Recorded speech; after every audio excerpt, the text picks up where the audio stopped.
Well, this is about it's waffle. Yeah. It's why did I start buying domain names, website, e.g. website addresses?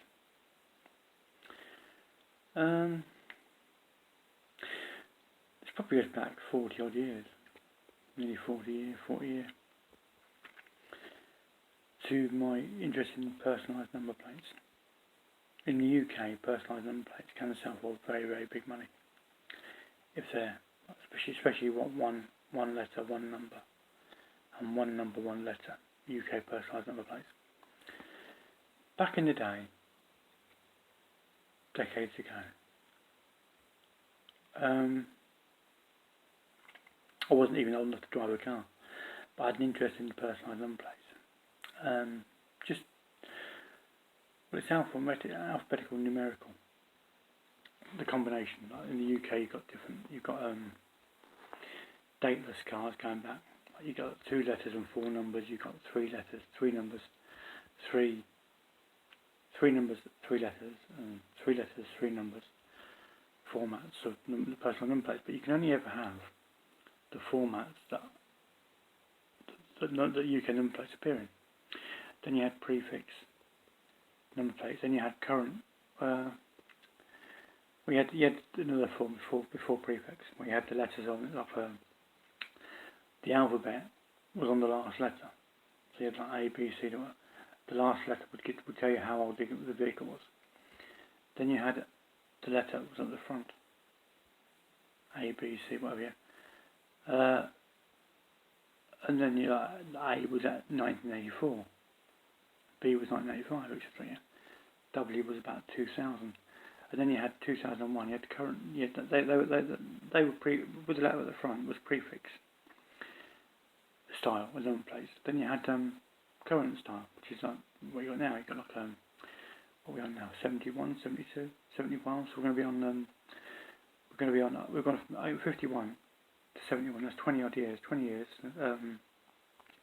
in current style UK personalised number plates. But I used to always find number plate words or words within number plates using the O as the 0 as an O and the 1 as an I, which would give you a 7-letter word or a 5-letter word as a number plate. Then I found domain names, and domain names are just no numbers, just straight letters. So you could make words. Then you had extensions, your website address extensions, and then you had GTLDs in 2013 that had. So I had about 30 odd years looking at number plates because it's been interesting, and a lot of people, a lot of business owners now like to have personalised number plates, like pop stars, personalised number plates on their cars. But the new GTLDs gave you a word. Like you had before the new GTLDs, you had .co.uk, which is not a word, is it? It's just an extension, or .de or whatever, or .com. It's not a word. .com is abbreviation for commerce, but it's not a word. It's abbreviation. But the new GTLDs were words at the front, and another word, which is like an industry sector, and all that. But if I wasn't into number plates, I wouldn't have gone into domain names. If I wouldn't have gone into domain names, I wouldn't have actually been buying GTLDs at the start of GTLDs in 2013, 2014. And if I didn't know about GTLDs, I wouldn't have been following domain names. I wouldn't have been following the domain name community, who many of those are into crypto, which was then crypto. I got in. I understand crypto because I had an interest in domain names and Bitcoin and whatever, and why it's going to go soar through the roof. Much more than 45,000 baht. Excuse me, for something there. But then I understood crypto. Then it's like now you had crypto at 2010ish, early investors 2010ish. Then you had GTLDs at 2013, 2014 website addresses.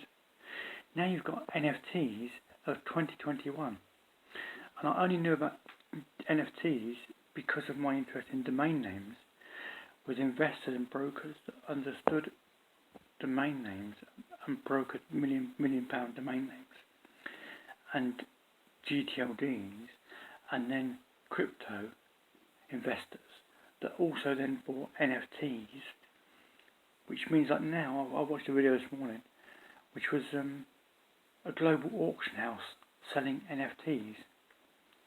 I would never have got that far. NFTs have only been about since 2017, and like the new, the BAYC NFTs, 2021, 6 months ago. But, and it's, my interest in tech and social media, and businesses buying out businesses, digital businesses, not being online or whatever, yeah. All that revolves around my interest in domain names. I wouldn't have learned anything about NFTs or crypto if it wasn't for my interest in domain names. And I wouldn't have understood domain names if I didn't have an interest in personalised number plates and what personalised number plates sell for at auction. So the whole thing is that, and it almost goes like, I can't see the glare on the screen, that big ball in the sky. But that's why I invest in domain names. I was at the forefront. I bought GTLDs at the start of GTLDs. I've owned some of the best GTLDs there is available. One word GTLDs, because no one knew about GTLDs. I was told back in the days, don't waste your money on domain names. One of the best things I ever did. Because I'd still be... Another good thing I did. I've not watched TV for many, many years. Another fantastic thing I did. That means I haven't got to listen to the drivel and rubbish that they come out with on TV. Because I think I buy digital assets in a digital era. I know probably more about GTLDs than many. Not all, but many. Many people haven't got a clue about GTLDs. I know most of the extensions. I've owned most of the extensions, a lot of the extensions in GTLDs. And at some point, the global auction houses will start selling domain names. And when you see and this is actually in the week when there is a global domain name auction on Thursday. It's Tuesday now. Just 2 days away. There's a global live YouTube auction when there's website addresses are going to sell for millions of pounds. I wouldn't have been able to know this at the time if I didn't know domain names back then.